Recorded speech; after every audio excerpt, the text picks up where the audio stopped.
Anniversaire du jour, je vous le disais en titre, un bel événement, il y a tout juste 50 ans, le 4 octobre 1957 à 22h28, heure de Baïkonour en URSS, eh bien l'URSS lançait dans l'espace une petite boule de métal qui a fait bip bip longtemps.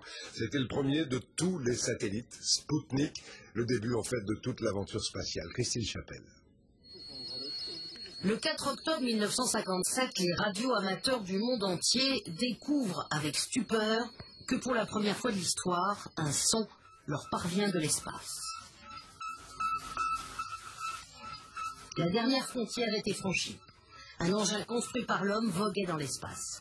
La nouvelle fit l'effet d'une bombe, car à l'époque, l'Amérique et l'Union soviétique sont en pleine guerre froide et une course à l'espace s'est engagée entre deux hommes, Wernher von Braun à Washington et Sergueï Korolev à Moscou.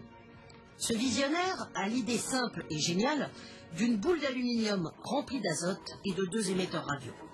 Boris Chertok a travaillé avec Korolev sur ce satellite, en russe un Spoutnik, il se souvient. C'était le premier satellite de l'histoire, mais ce n'était qu'une boule de métal de 80 kg, à peine plus grande qu'une roue de voiture. Nous l'appelions entre nous le joujou de Korolev.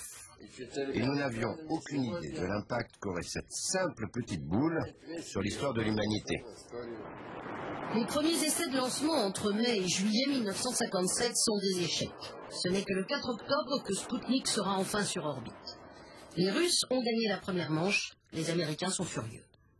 Si notre programme de recherche spatiale avait été mieux soutenu par l'opinion publique américaine et par le ministère de la Défense, nous aurions pu lancer un Spoutnik avant les Russes. Plus tard, il y aura Spoutnik 2 avec à son bord la chienne Laika. Puis en avril 1961, Youri Gagarin deviendra le premier homme dans l'espace. Il faudra attendre le 21 juillet 1969 pour que Neil Armstrong, en posant le pied sur la Lune, fasse oublier aux Américains l'affront que fut Spoutnik. Aujourd'hui, des centaines de satellites voguent dans l'espace et nous fournissent télévision, téléphone, prévisions météorologiques et GPS. La petite boule de métal paraît bien archaïque, mais elle fut pour son époque une révolution.